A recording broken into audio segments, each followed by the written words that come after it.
Good morning, everyone. Welcome to our Prestige PEO webinar series, and thank you for joining us today. My name is Robyn Rusignuolo, and I'm the Chief Operating Officer of Prestige PEO.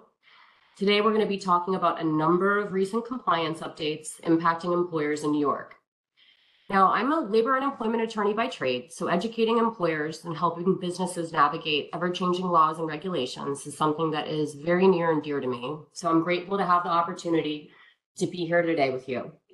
I'm also joined by Elisabeth Shaw. She is Prestige's Vice President and General Counsel.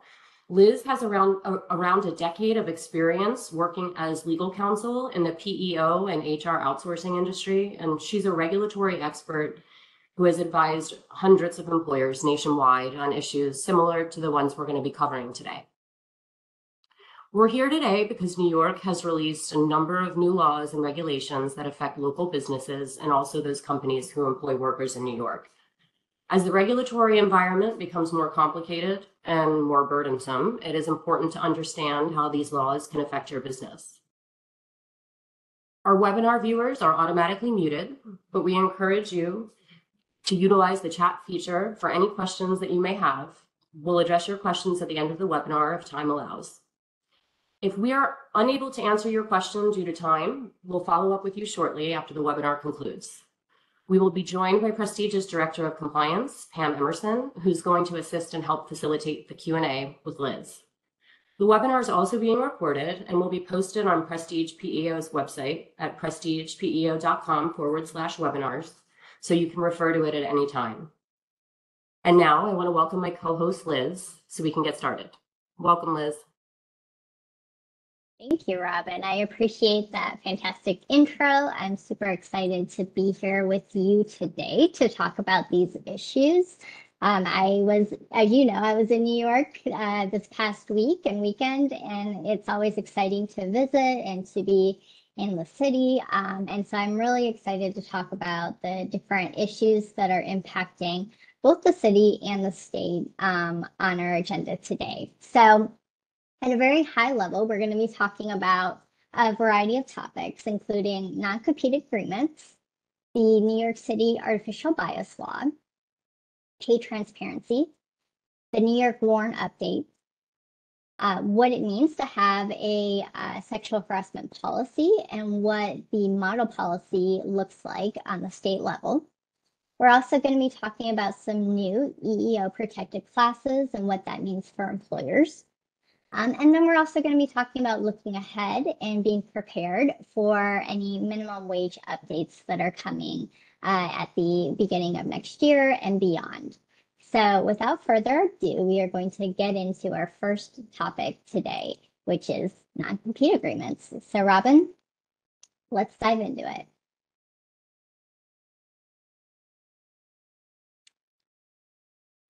Thank you.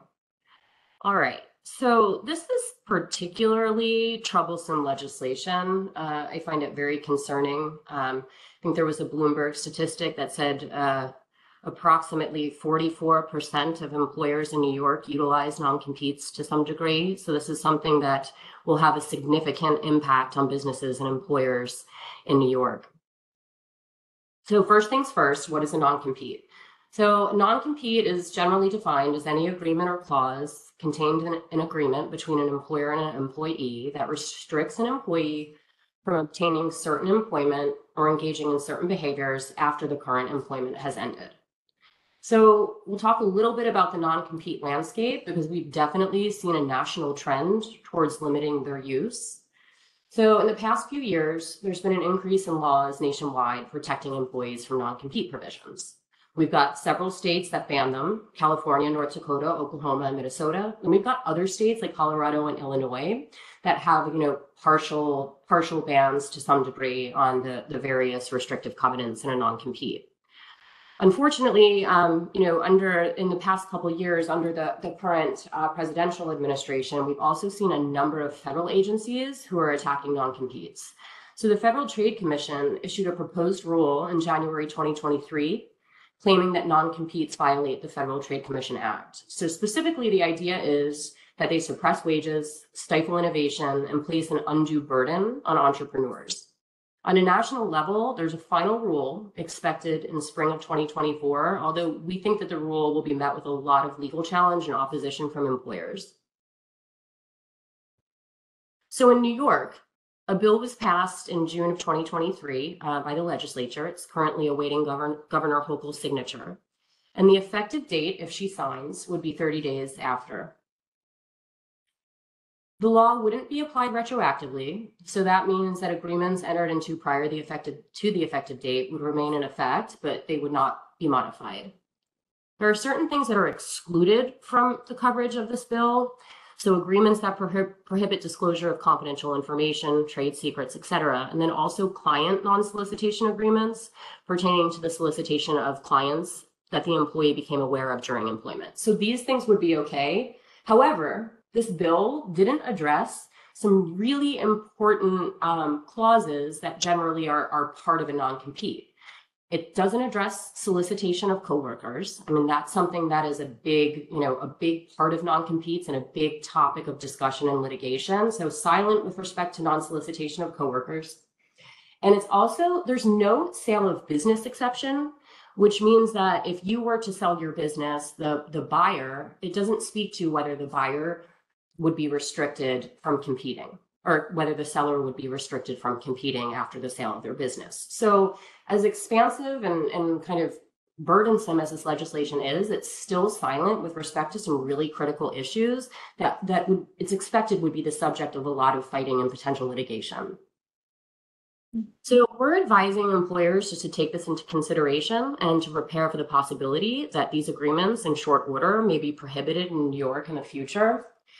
And Governor Hochul has until the end of the year to sign the legislation or veto it.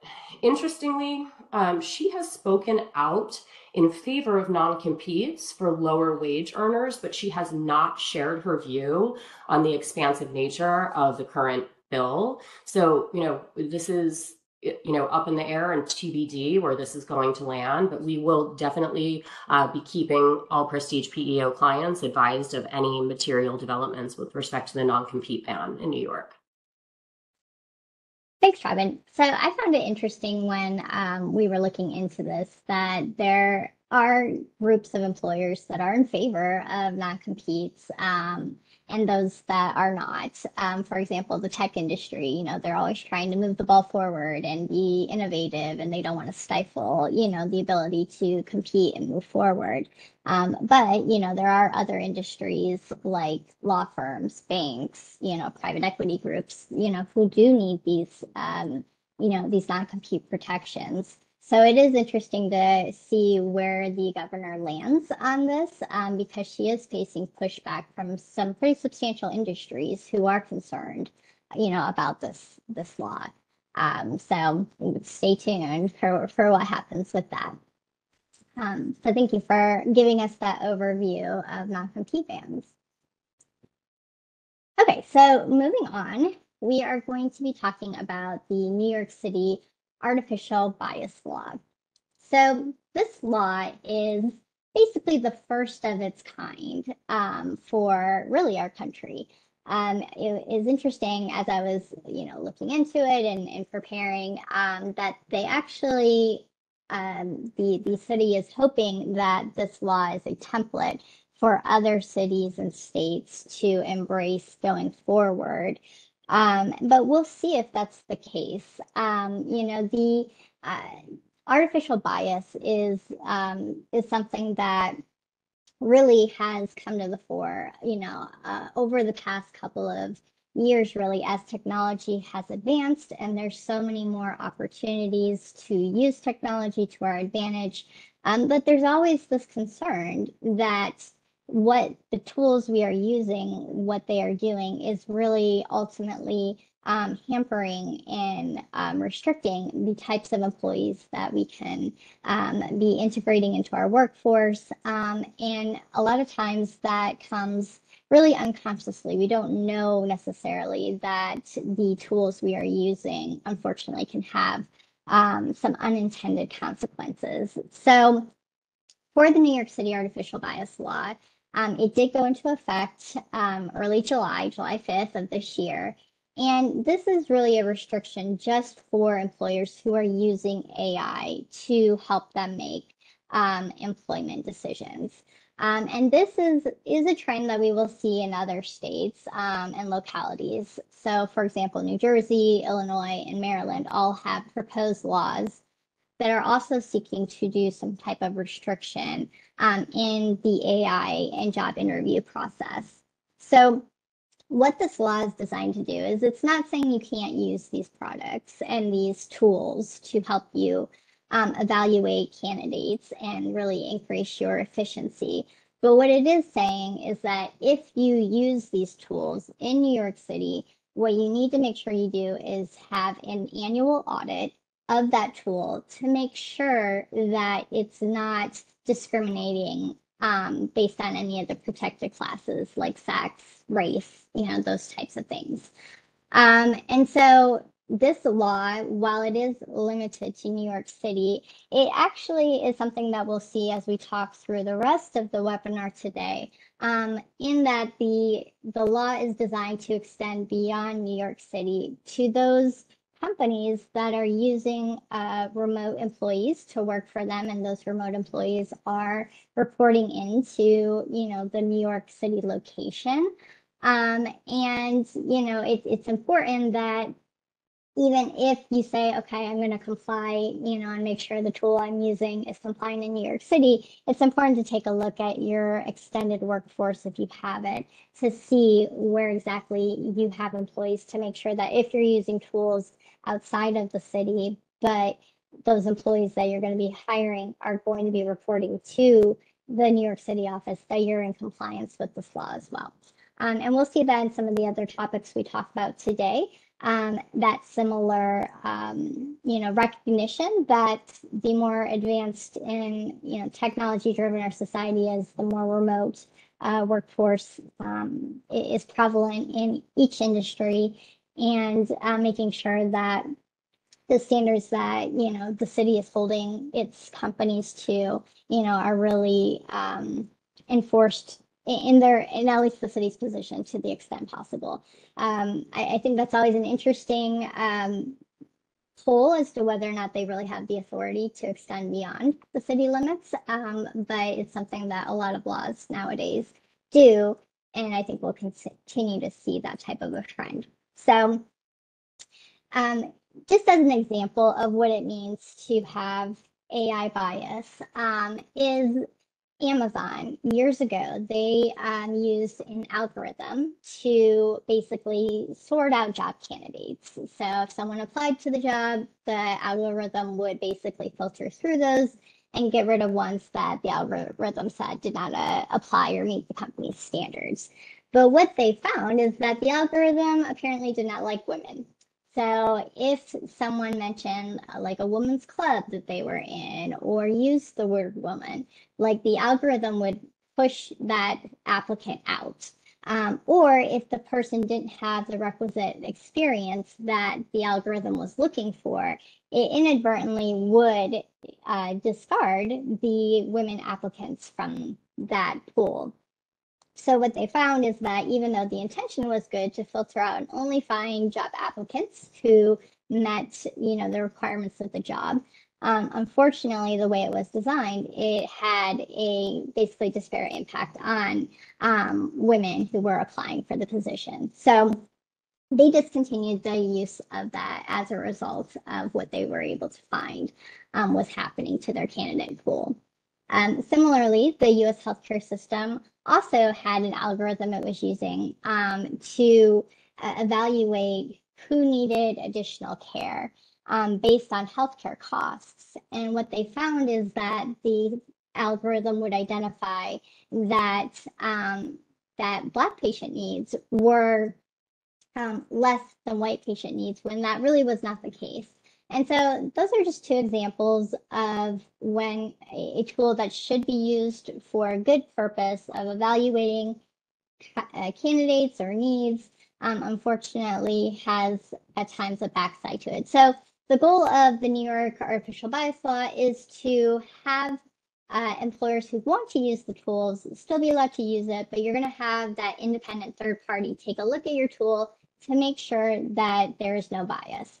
So what the law requires from a compliance standpoint is that you have this audit done on an annual basis, and then you publish those results. So what the audit will do is it'll take a look and it'll assign a percentage or a ratio to your AI program to show whether or not it really has this, this bias potentially in the use of it, so that you can correct it if needed. But then also you have to publish those results. So you have to give advance notice to your candidates and employees if you are using this type of tool, this type of AI tool. And you can do it a couple of different ways. You can put a notice out to candidates and employees, like as they apply for jobs and as you post jobs. Or you can also put it on the employment section of your website and in a written policy to your employees. And so there's a couple of different ways you can ensure compliance. If you want to be really, conservative, you can do all of those things. But you want to make sure that the people who are applying to your jobs and your employees know that you're using it, know that it's in compliance, and that will help you avoid any issues running afoul of this law. If you do have an issue with your tool, you could face penalties anywhere from $375 to up to $1,500 for each offense. So it can potentially be a costly mistake in the event there is an issue with your tool. There are a variety of vendor options online that you can access. And the Department of Consumer and Worker Protection in New York City has also released some FAQs, which we provide a link to here, which can also assist in compliance and go a little bit deeper into, what exactly is expected and how you can remain compliant. So it's an interesting time, as we have more of these resources available to us. So moving right along, we are going to talk about pay transparency.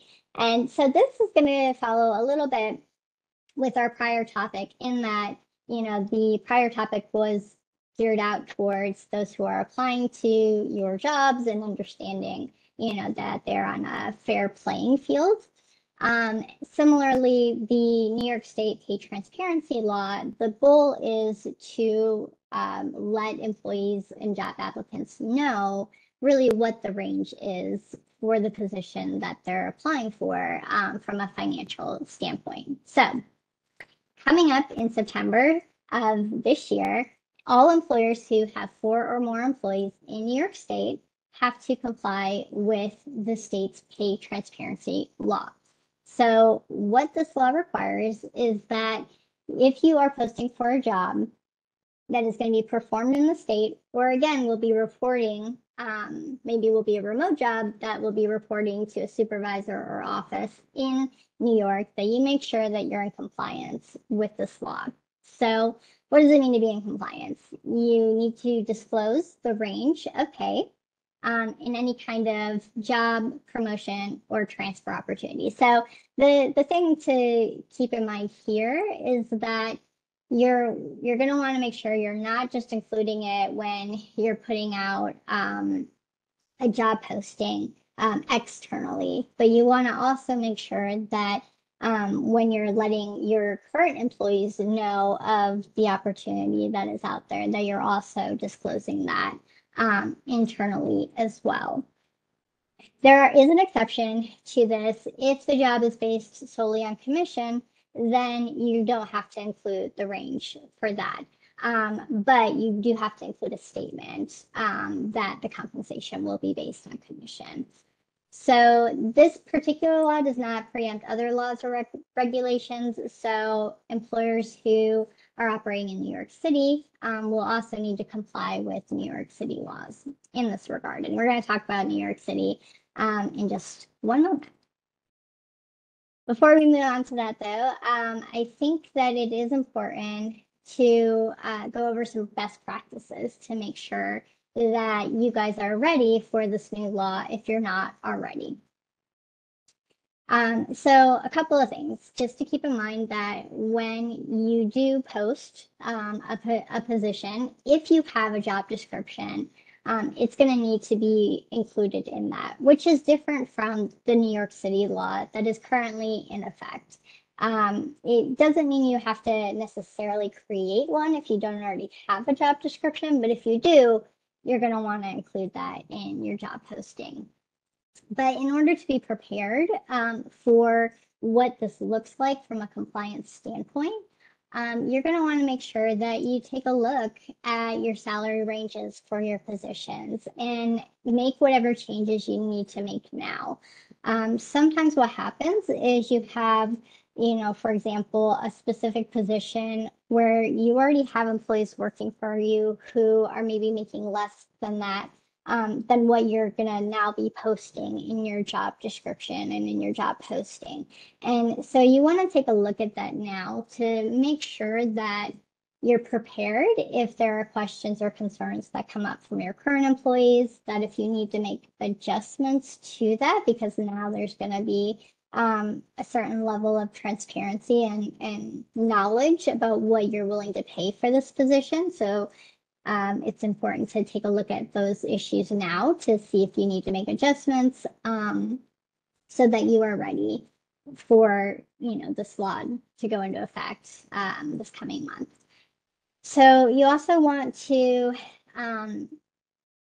if you have locations outside of New York, you want to make sure that you've captured all your locations that do need to be in compliance with this law and you're ready for any positions that you might be filling to make sure that whatever maybe routinely post for a certain position, like if you're a restaurant and you post for a server, you want to make sure everything is updated accordingly and correct as you continue to post for those types of jobs. And then you want to make sure that those people who are making those hiring decisions and who are involved in that job posting process are aware of the responsibilities here. Because quite frankly, this is an expectation that is going to be in place that people should be aware of, should be prepared to comply with. And you just want to avoid any kind of surprises as you move forward with compliance. So from a New York City standpoint, New York City already had a pay transparency law that actually went into effect in November of 2022. And that law was similar to the one that is going to be going into effect on the state level. But really what it required was a good faith pay range for all job advertisements. So while it didn't require that there be a job description, it did require a company to say, okay, this is what we think we're going to pay, for this particular job. But the New York City has proposed some amendments to this law, and they actually did it in February of this year. But it's kind of caught up in the process, and it's not really clear when those amendments will go into effect, if they do. But if they go into effect, then a very interesting thing is going to happen. In addition to this good faith pay range that's going to have to be out there, now that disclosure is going to have to include some non-wage compensation, such as your benefits, stock options, and other ownership opportunities. So it's interesting to me that that is going to be an addition, because really those additional things can make what sounds like a particular salary range significantly different depending on what is also going to be included in that job from a non-wage compensation standpoint. If the amendments are passed, then they go into effect 180 days after the law is passed. So we're not there yet. We don't know, one, if these amendments will go through, but two, if they do, you have some time to think through, again, from each position that you're going to be posting, what it is that you're allowing in addition to that base salary or base wage range. So it's good to be thinking ahead and to be planning for those additional disclosures that might be coming down the line. This is a hot topic. It's one that is trending among other states as well. The goal really is to make sure that if you have employees in particular, protected classes and that kind of stuff, that they're not at a disadvantage from a wage standpoint. We're always looking to close that gap for women, salary versus men's salaries and that kind of thing. And so these laws seek to further that particular agenda. So that was a lot, but it cues us up for our next topic, which is an interesting one, I think, and that is New York Warren. And Robyn, you are going to walk us through that one. I sure am. And Liz, you were right. That was a lot. Those are some, some intense laws and proposed regulations. So if there are any questions, just want to encourage everybody. We mentioned this at the beginning, but I know we've had some people join throughout the webinar. Please submit your questions in the chat. We've already received a number of questions.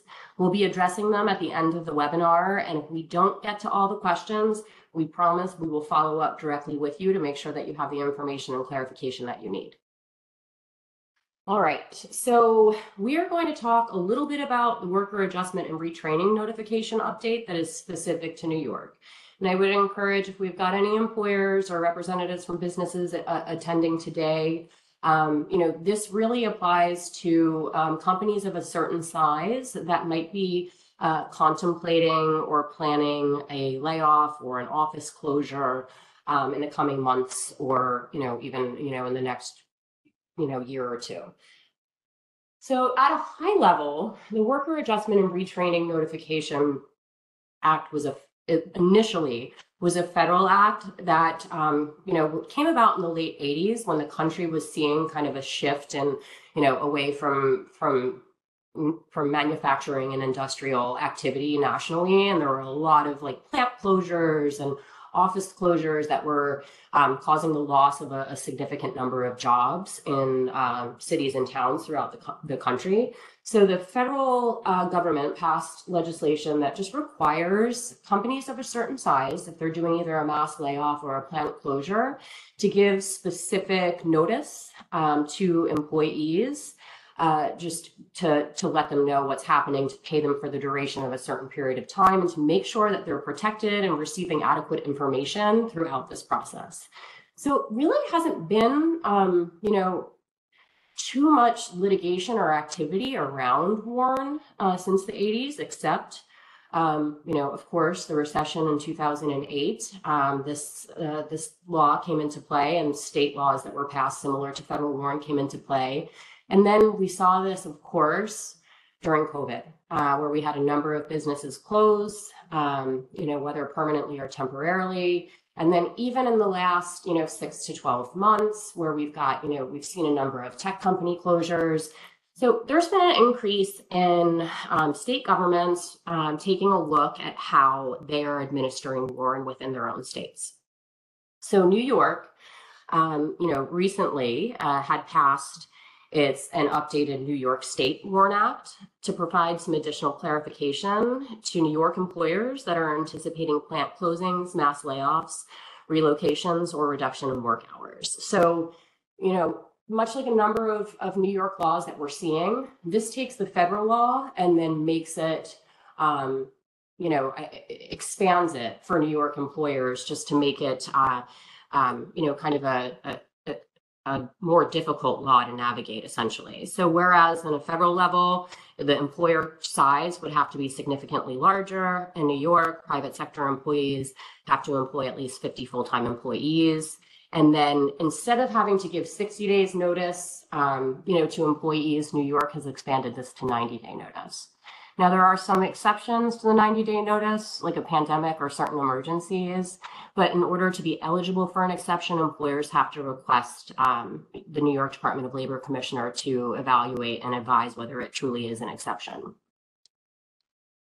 So the updated regulations took effect in June 2023, and as noted, they've been really kind of strengthened just to expand the application of when WARN would be triggered in the state of New York.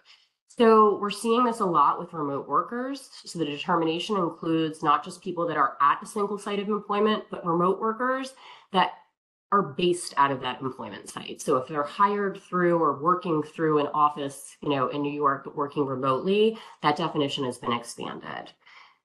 So some notice provision changes. Notice can be provided to the DOL commissioner electronically instead of mail or fax. And then there's a requirement for a few additional items that need to be included. Again, that the intent is to expand this definition of who is covered and protected by WARN in the state of New York. So just would encourage, if you are listening and planning, any layoffs or an office closure in the coming months, please just don't hesitate to contact your HR business partner, and we can help you navigate that.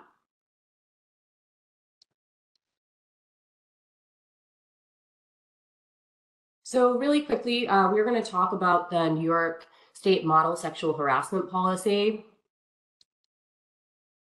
And this applies to all employers, so really just encourage everybody to listen to this. So in 2018, New York became one of the first states in the nation to pass legislation that required all employers provide all managers and employees with sexual harassment prevention training on an annual basis. In addition to that, employers must maintain and publish a sexual harassment prevention policy that meets or exceeds the state's minimum standards.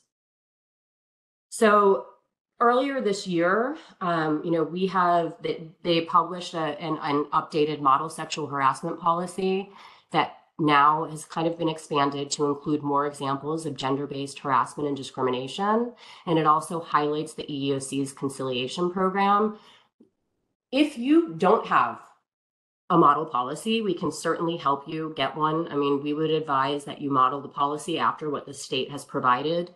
And if you choose not to adopt the model policy, there's a number of things that your policy has to include. I am not going to run down this laundry list of 2 slides of these bullet points of all the things that you would need to include in your own policy. So just the point here is every employer has to have this policy adopted and disseminated to their employees and educate your employees on what the policy covers in addition to that training. We would advise that you adopt the model policy. We can certainly help you with that. And if you have any questions at any point in time with what's included or not included or how to roll this out, we can certainly help you. Awesome. And Robyn, I know you would agree with me here. It is so important to have these types of policies, not just so that you have that standard of appropriate behavior in the workplace, but it's also a good protection in the event you get a claim out of nowhere that you had no idea was coming, to really be able to point to, this is our process for handling these types of complaints. This is the standard that we expect our employees to abide by. And those types of policies do offer that layer of protection. So that 1, you find out if there is something happening in the workplace, and then 2, that you can show that you've done what you are supposed to be doing as an employer to protect your employees against that type of behavior. So I think it's one of the most important policies that can be in your handbook. So yeah, definitely. That's a great point. Great point, Liz. I mean, it is just basically an affirmative defense and a big help to any employer that's been named in some kind of charge or complaint. Great point. Absolutely. It always makes it so much easier when you're responding to be able to set out all the things you've done as an employer. And it definitely makes an attorney's job a lot easier to be able to show that you've been as vigilant as you possibly can against that type of behavior. All right, so our next topic is EEO protected class updates. So in the state of New York, we have a lot of different types of protected classes, ranging from our standard ones that you see on the federal level, like age, sex, disability, race, religion, veteran status. But then you also have some more state-specific ones like arrest or conviction records, pre-employment marijuana testing, sexual and reproductive health decisions, which I think has been a really hot topic over the last couple of years. And, more of a recognition of victims of domestic violence and protecting people who are vulnerable in our society. So those are statuses and protected classes that exist on the state level. And then there was also a bill that was introduced in New York State the year before last that wanted to add in two additional categories, height and weight discrimination. And what we're seeing, not just in New York, but in other states, is this expansion of this protected class of height and weight discrimination. And in a moment, we're going to talk about New York City again and what they've done to protect those two specific categories.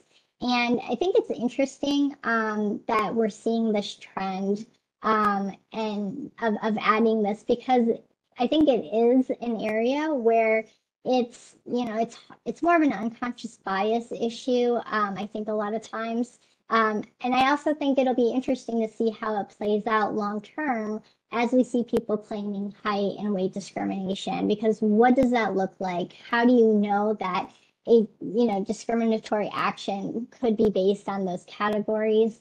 And so we're going to talk a little bit about what that looks like. Just a fun fact before we move on to what is happening in New York City already. But in the protected classes that currently exist on the state level, age is one that is there, but it's different than it is on the federal level. I just found this interesting as I've gotten to know New York State and the laws in the state, but the age protection on the federal level, it only protects those who are 40 and over. But in New York, it actually protects those aged 18 and over. So I found that to be an interesting caveat that I was not previously aware of. And I think that that's an interesting nuance to New York law that I don't think, at least to my knowledge, that there are other states that have that same type of rule. On the New York City front, the New York City does have a law that is going into effect in November of this year that is going to protect height and weight as protected classes. Now, Robyn, you know this about me. I'm a pretty short person. I come in right at 4'11". The voice matches the body. I'm pretty short. So I always find this category to be interesting to me, this height and weight.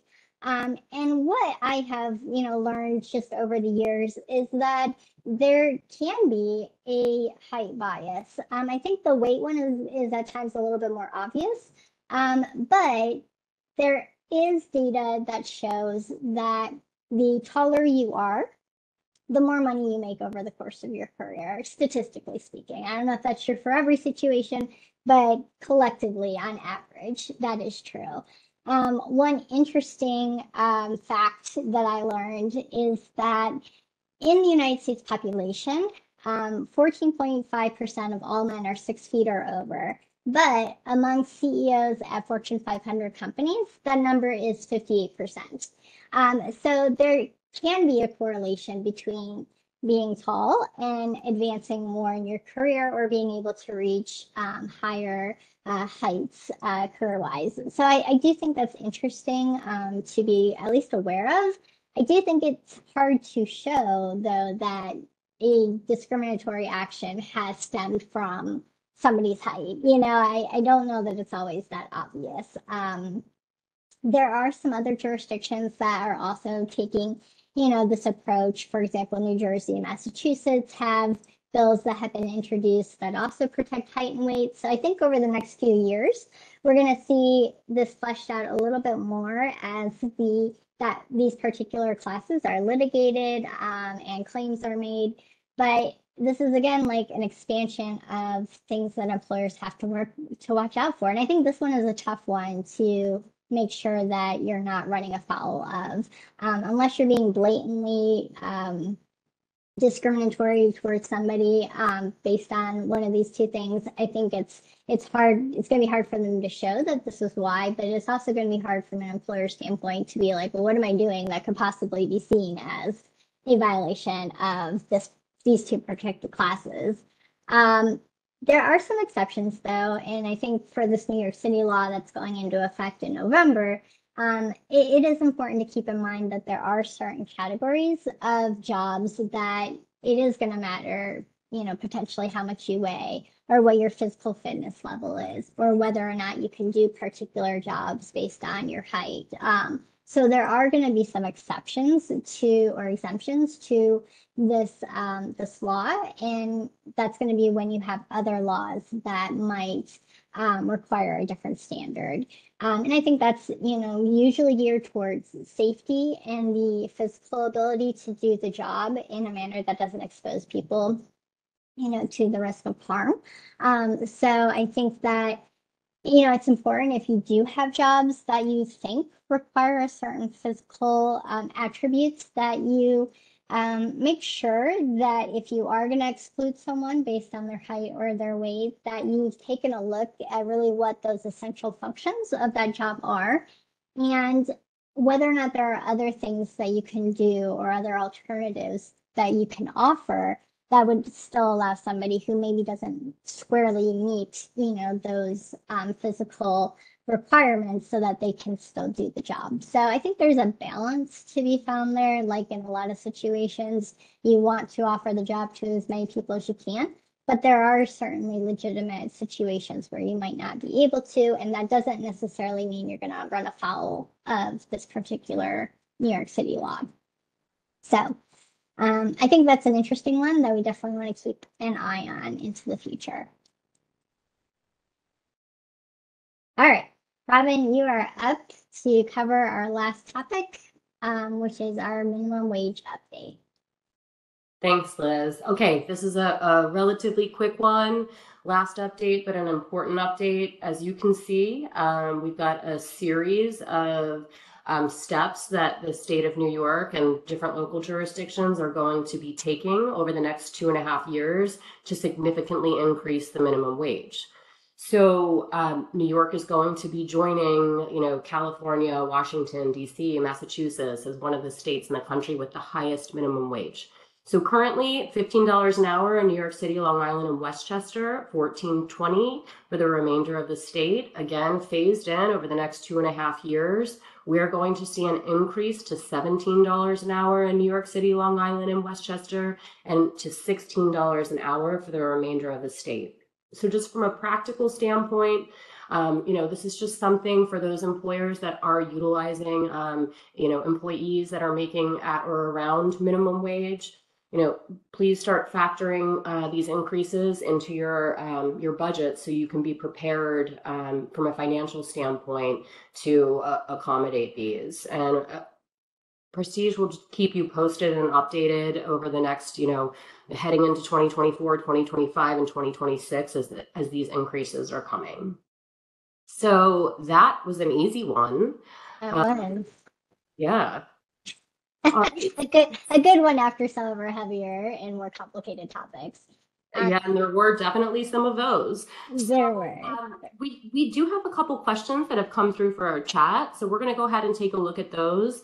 As I said at the beginning of the webinar, Pam Emerson, our Director of Compliance at Prestige, is here to join Liz in facilitating the Q&A. So thank you, everybody, for listening in and also for submitting your questions. So Pam and Liz. All right. Pam, are you ready? I am ready. That was a great job. I felt it was extremely informative.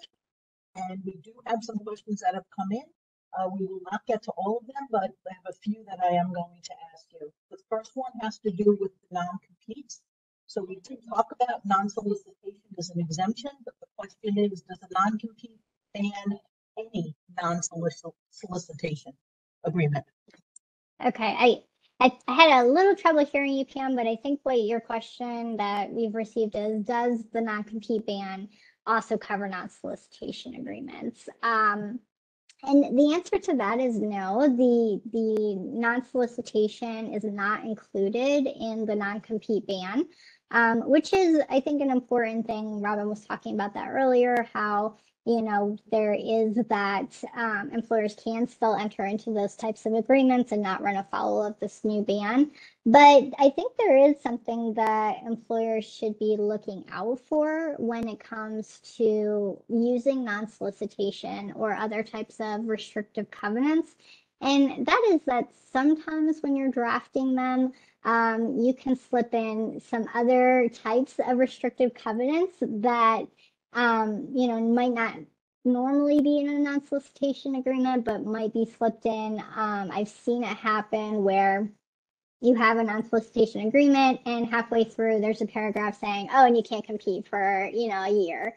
And so I think on that front, it's important for employers to, if they are using a non-solicit agreement, that they take a look at that and just make sure that it doesn't contain this language in there that might inadvertently run afoul of this law. So I think it's always a good idea if you're using documents to take a periodic review of them and just make sure that the law hasn't changed or that you don't need to make any tweaks to it in order to be compliant. So that was a good question. That was an interesting one. Thank you. Can you hear me a little better now? I know there was Yes. awesome. Apologies for that. Okay. We do also have a warn question. So if someone does not, or if a client is not aware, they don't know 90 days in advance that they're going to close their business, how do they handle that? Okay. So the question is, if they don't know they're going to close in this 90-day window that they're supposed to comply with, what do they do?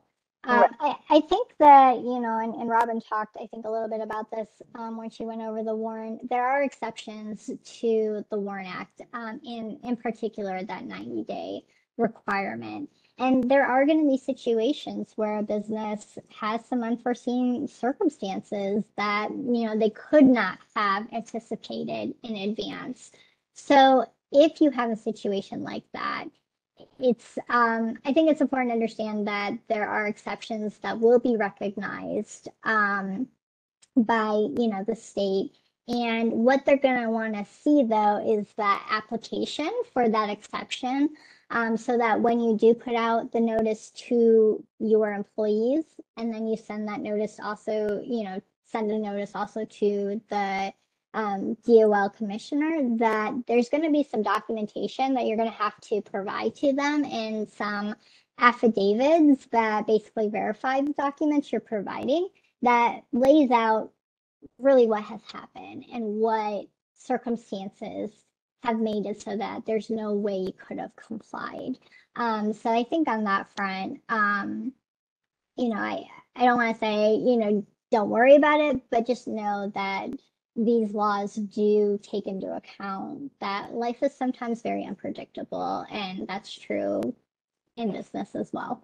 So Great, thank you.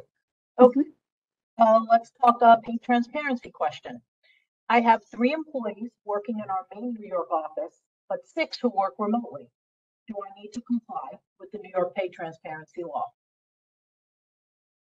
okay, that's a good question. I think it's going to depend because the pay transparency law does apply to 4 or more employees, businesses that have 4 or more employees in New York or that report into New York. So I think the question is really going to be, are these remote locations ones that, the person has a supervisor that they report to in New York City, or something like that, where it certainly could extend beyond the New York City boundaries. So I think it's, part of that evaluation. And we see that like a similar evaluation come into play sometimes when we look at, whether or not New York withholding taxes have to be paid for somebody who is a remote worker or a telecommuter. And so I think more and more you kind of have to look at that relationship between who is working remote and where exactly they're reporting to. Like, for example, it's possible that you have multiple offices and your remote employees work in a variety of locations. So it's possible that you would have a situation where, you have a small number at your main office, but you might have other locations as well that could play into whether or not they all report into that office or not. So I think when in doubt, it is a good idea to be as compliant as possible, but to also know that a lot of these laws are in their infancy to an extent. And, I think the longer they're in place, the more clarity with some of these different kinds of relationships and situations play out. But I would say, when in doubt, do what you can to comply. I think that's always a good way to operate. Thank you. Mhm. Okay, we'll take one or two more. There are more than that in the chat. We will get back to everyone that we don't cover right now. So let's talk about the model sexual harassment policy. Okay. So do I need to update my handbook to include the template released by the state? Okay, so do you need to update your handbook to include the updates by the state? I think as a best practice, it's good to update your handbook on an annual basis to make sure that you have everything that is required by law. Do I think that you need to, if you just did that, like immediately go out and update it? I think you don't necessarily have to, but I think it's always a good idea to take a look at your policy to make sure that just as a reminder, you don't have to have the exact same policy as the template policy put out by the state. You can have something different, but there are some minimum things that have to be in it. So whenever you're evaluating whether or not it needs to be updated, you should at least take a look and say, okay, do I hit all the high level points? Did I get everything that the state says must be in my policy? If it's all there, then I think you're okay to hold off until your next, annual review to add in additional things. But just know that I don't think you always have to update it. Okay, thank you. And the final question that we'll cover is going to be about minimum wage. If I have employees that I need to update their rate of pay, what is the Prestige process? Okay, that's a good question. So, and Pam, feel free to correct me if I'm wrong on this one. I think you understand the process a little bit better than I do, but it's my understanding that the system that we use will not allow us to pay somebody below the minimum wage. So in the event that a change has been made in the law, the system itself will red flag that for us so that we know that somebody isn't being paid enough so that we can proactively reach out. But if you know the change is coming and you're trying to prepare and you want to get ahead of it and make sure you're in compliance, you can reach out to your payroll specialist and let them know, hey, these are the changes that I want to make. And they can do that. They can update the system with that rate change, and it'll be good to go on the next payroll or whenever you decide that you want that to go into effect. So I believe I captured it correctly, but Pam, feel free to correct me if I missed anything. No problem. That was great. The only thing I would add to that is that Prestige does do an audit in advance of the rate increase. So the payroll specialist will be reaching out. So they should be reaching out saying, listen, you need to change this rate of pay. You want to do it? Do you want to let me know? But in case they miss somebody or if something doesn't happen, then yes, we will get flagged. It will get flagged. So there's a couple of ways that minimum wage increase can happen. So thank you, Liz. Okay, I think that's going to cover it with the questions. Again, we will get back to the remaining ones. We will get back to those individuals. And thank you. I thought it was great. Pam, thank you so much for helping to facilitate that. And Liz, thank you so much for just, helping to put together this valuable presentation. Thank you everyone for joining us. You can view this webinar recording on our website by visiting prestigepeo.com/webinars. If you have any further questions, as Pam and Liz noted, we will reach out to anyone who submitted questions that we were unable to answer. You can also reach out to your HR business partner if you have additional questions or need additional guidance. Be sure to check your inbox for our monthly Insights newsletter, which will give you the latest HR news information you need. And please check your spam folder just in case it is being routed to spam. You can also follow us on Facebook, LinkedIn, Instagram, and Twitter for current happenings at Prestige and the latest compliance updates. Finally, remember to download our Prestige Go mobile app for access to your benefits information and support from your HR team members on the go. Thank you all. We look forward to seeing you next time.